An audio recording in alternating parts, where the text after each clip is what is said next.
Welcome to the Influencers in Accounting podcast with me, Rob Brown. On behalf of the Accounting Influencers Podcast Network, 5 shows going out every week. I'm thrilled to have with me today an old friend and a true accounting influencer, Ed Kless. Good day, sir.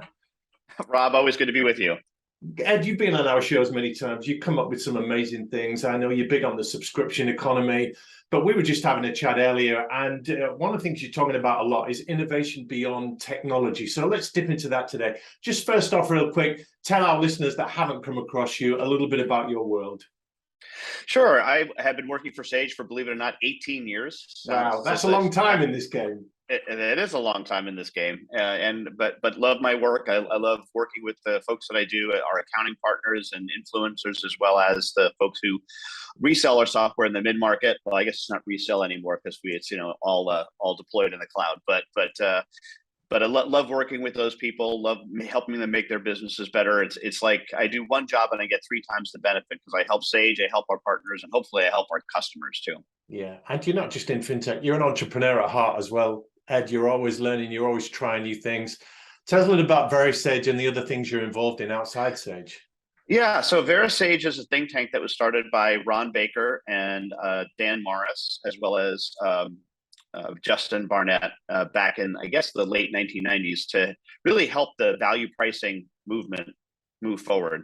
Ron Baker always wanted to start a think tank, so he did. So that's the kind of guy Ron is. And many of us, the fellows over there for the last 20 years, I guess, have been doing a lot of work with accountants, lawyers, any of the professions that are trying to really kill the billable hour because it's terrible and really the cancer of the professions. Sure. And you're a podcaster, broadcaster yourself, aren't you?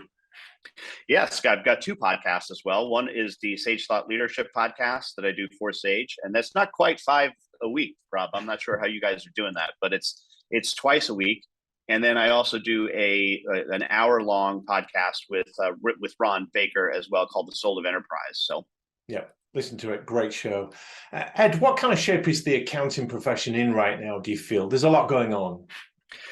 There's always a lot going on, and I think it's still struggling with relevancy. I mean, I think that's the biggest thing right now is folks are trying to figure out where exactly they fit. So much of technology has taken over what used to be done, and now folks have got to come up with new and innovative ways to serve their customer base, and some of them are. I think especially the younger generation is really saying, okay, we've got to look at this differently than we have in the past, and I think that's a good thing. It's still a struggle, though. I think there's still a lot of things holding folks back, including, as I mentioned previously, if you're billing by the hour still, that is holding you back. It's a dead model. It's an absolutely dead model, and it's a problem not only for you but for your customers, because what you're basically saying when you bill by the hour is pay attention to my efficiency, when the reality is what folks want from you is your effectiveness. And you can't buy effectiveness by the hour. I mean, if you think about it, if you had a brain tumor, God forbid, would you want an efficient surgeon or an effective one? You want an effective one, and you really wouldn't care about the efficiency so much as did they save your life. And I think that's the same thing is true for any professional, is that's what they want. But when you bill by the hour, you're pointing to them and saying, don't worry about how effective I am, worry about how efficient I am. Yeah, and you wouldn't want your brain surgeon, for instance, billing you by the hour, would you? No. And basically with a brain surgeon is, if you save my life, I'll pay your outrageous bill. Yeah. So. Well, as someone that's had brain surgery and a stroke, I can totally relate to that. And so, yeah, the billable hour, we know accountants need to change. Would we even go so far, Ed, as to say accountancy as an image problem? We hear about the Great Resignation, people recalibrating their lives, looking at whether accountancy is still relevant for them as a career choice. And although the Great Resignation hits many sectors, we felt it acutely in accounting, where firms are complaining constantly about how hard it is to retain and recruit good talent. So, yeah, do we have an image problem? We do, and and especially here's the numbers I have in the States. There's never been more accounting graduates than now in the United States. There are more people graduating with accounting degrees, but they're not going into public accounting. They're going into other things, and that's the issue. And I hate to sound like if all you've got is a hammer, everything's a nail. But part of it is tracking your time. I mean, who wants to go someplace where you have to track every 6 minutes of your day? It's a miserable existence. And there's other more exciting things to do. You can make far more money as a controller or CFO of a company and feel like you're making a difference. And I think that's the big issue. One of the arguments leveled at accounting professionals generally is their inability or unwillingness to innovate, to change. Now, they've shown a little bit more agility throughout the pandemic than we would perhaps have given them credit for. But you talk about innovation a lot, Ed. What does that word mean to your average CPA or accountant? Well, I think it usually means for most people is innovating around a technology. Do you think the latest Apple release from Apple or some new piece of software or app? And it's certainly all those things certainly qualify as innovation, but I don't think it has to be that. I think innovation is really, as one of your fellow countrymen put it in his book, Matt Ridley says, innovation is when ideas have sex. Okay. Right. And if you think about it, you're just taking two disparate things and putting them together. I have a slide in the presentation I do on innovation. It's a skateboard and a stroller stuck together, right? And it's like this, this woman's pushing the stroller with the one kid in it and the other kid up on the platform and the stroller next to it. And I think this is a great idea about innovation. I would have had a much better relationship with my son, because he was always hanging on the stroller, like stop, when I was pushing his sister around. But this is the kind of thing that I don't think people recognize, that it's just small things like that that can be really fantastic. Another great one is the idea of making your antibiotic pills 2 different colors and saying to the person who's taking them, take the 6 white pills and then the blue pill, even if the pills are all the same. Yeah. And the reason for that is because it's what's called chunking. Is when we break something down into a 2-step process, it's more likely that we'll complete the 2-step process. And what's happening with a lot of people is they're taking the antibiotic for 3 days, they're feeling better, and then they're putting the other 4 pills in the drawer. And of course, what's that's doing is creating these superbugs that because you get well ultimately, but the bacteria that you don't knock out because you didn't complete the course of antibiotic are stronger, and then you pass those stronger ones on to the next person, right? So just these small little ideas that say that around the idea of chunking, when you assign a task to someone, either inside your firm or even with your customer, break it into a 2-step process, even though it's artificial. It's just more likely that they'll complete it when you do that. Do this, then that. For some reason, our brain just picks up on that, and it tends to happen. They're great examples. And from what I know about habit theory, it is trigger or cue and then action and then maybe more triggers. So we're asking accountants to think a little bit more creatively. Not that I want to put the word creative next to accountant for a lot of reasons, but if they are going to stay relevant and stay current, then they need to modify what they are doing to relate to their clients and the changing technology. Yeah, sure. I mean, innovative accounting is illegal. Yes. but we can still innovate around the business model, the delivery, the packaging. We can innovate around the way we price stuff and deliver and even behave.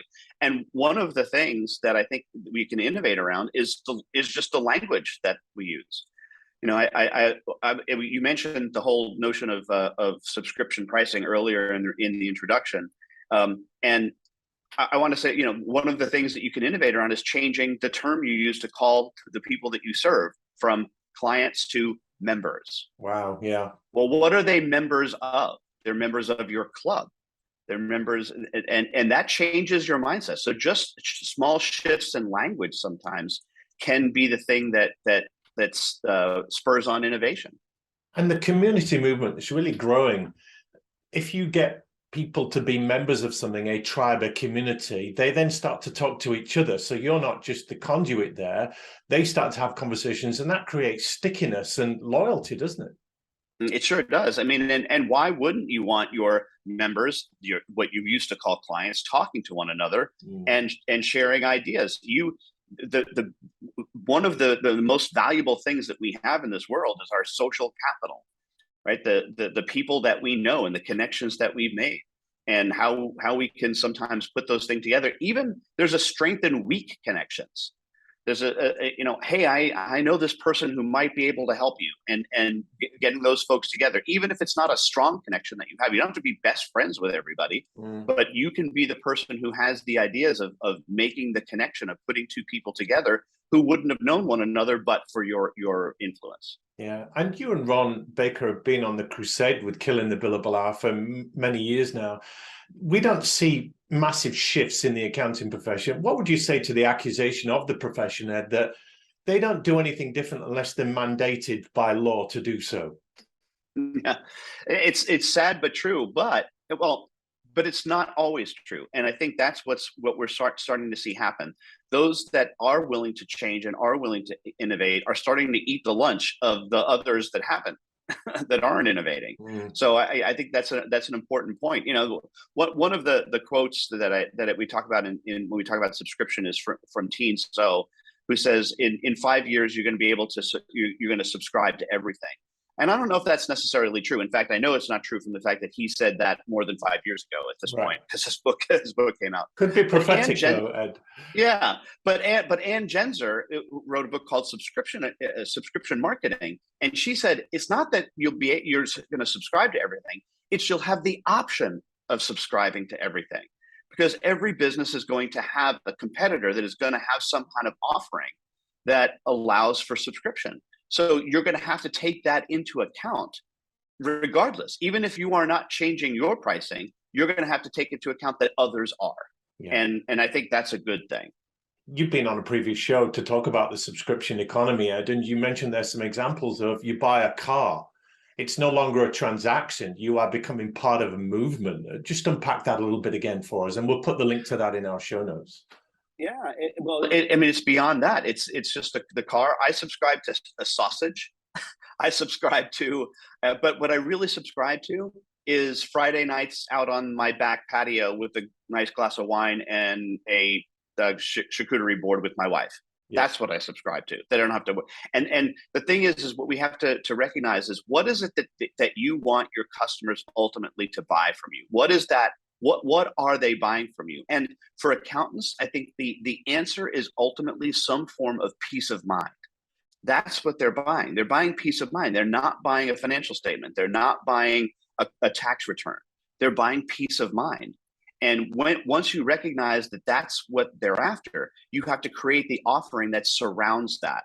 And as Disney would put it, you have to keep plussing your offering. What are you adding to it? Disney didn't run an amusement park.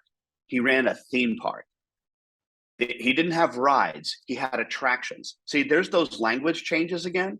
He changed the language that people use. It took me a while to realize when I went to downtown Disney in Orlando, that downtown Disney is a mall. That's all it is. But it's not a mall. It's downtown Disney. And anyway, sorry, I got off track there, but the whole notion of subscribing to stuff, because you're subscribing to experiences. Fender guitar had over 1 million people subscribe to it during the pandemic. Goodness. Because what Fender realized that they were selling was not guitars, what they call Fender Play, but musicianship. They were subscribing, teaching people how to learn the guitar and continuing to challenge them after they learned. Because Fender's problem was people would go out, buy a guitar, play it for a while, then they try to learn how to play an F chord, which is like impossible. Yeah. And then once they can't play the F chord, they put it in the closet for a couple of years until their nephew comes along and says, "You have a guitar," and then so Fender's losing the sale to the nephew. Got it. Who does the same thing? Can't play the F chord and puts it in his his closet. So what they realized is that they were not selling guitars, but musicianship. And as a result, their Fender Play subscription service has just absolutely exploded. And what you're hinting at here is what we call the experience generation. These millennials now, they want an experience. So sports bars, I've heard, particularly in the US, are morphing from the traditional come in, watch a game, celebrate your team, buy a beer, get some food, to come in and hit a few golf balls. Come in, play a little bit of pickleball. It's moved beyond the pool table and the darts board to come in and do something and play a game, play a bit of five-a-side soccer, and then have your eating and drinking afterwards if you want to. But they're turning that spectator sport into a doing thing, an activity thing that creates an experience that people video on their smartphones, and it becomes something they talk about afterwards. Yeah, because it's beyond just even the experience. In a subscription, what you're really selling is transformation. Yeah. You're changing the person. You're actually changing the person, changing who they are. So the experiences, I mean, Pine and Gilmore talk about this in their experience economy way back, 35 years ago. And they say that because they were asked what comes after experiences, and their response to it was transformations, that what you're selling is transformations. But accountants are saying, well, wait a minute, it's okay for Fender, or it's okay for Tesla, or it's okay for a sports bar. We are public accountants. We produce balance sheets and audits and everything else. So how does this relate to them in innovating beyond the tech and creating experiences, Ed? Is that even doable? It has to be, because a guy by the name of Jeff Bezos put $400 million into a thing called Pilot. So you're now competing with Amazon. Is Amazon going to improve that experience? Yes, they are. I mean, It's not Amazon directly; it's Jeff Bezos, but he's involved.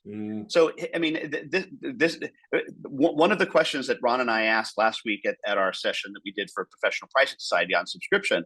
He says, what if Disney went into your business? Wow. What if Disney created an accounting firm? What would they do? It would be a hell of a lot more fun, wouldn't it? Yeah. They would create an experience. Now, you're not going to go from zero to Disney in 1 week. We don't think that's realistic. But learn from Walt, and I mentioned it before, this idea of plussing. What are you doing to plus your offering? What are you doing that is creating an enhancement each and every time that you're interacting with a customer? Just plus something, something 1 month, the next month. Add something to the experience. Here, quick example. I assume this is true in the UK as well. You have all of the names and birthdays of all of the people that you serve, because you have to fill it out for the tax return. Sure. Right? So because you have that information, first of all, make sure that you're celebrating people's birthday. Put it in a big database and make sure you're sending, including their kids, by the way.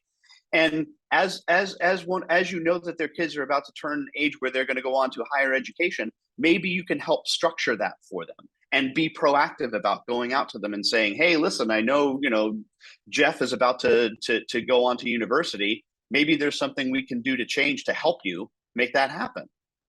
Yeah. And plus the experience, rather than waiting for them to come to you and say, my son's going to college this year, I could use your help. No, it should be the other way around. You should be the ones going out to them.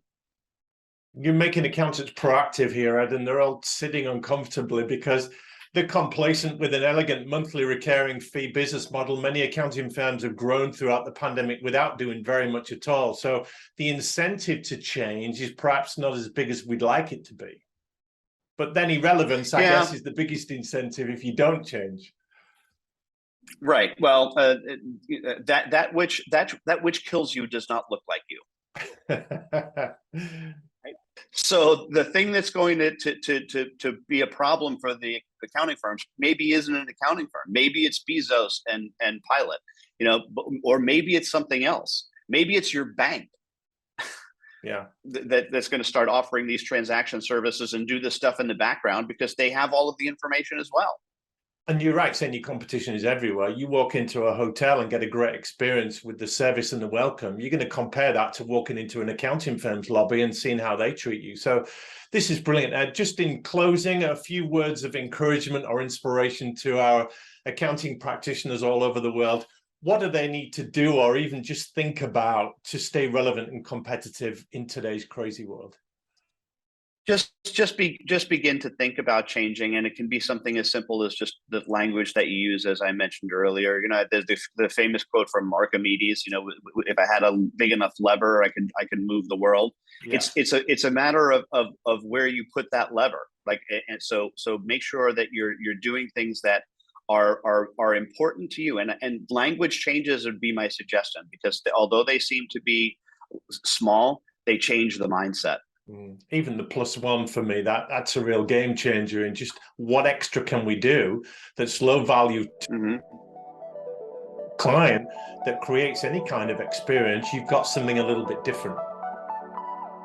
Yep, absolutely. Well, Ed Kless, world class and inspirational as always. Thanks so much for your time and your passion.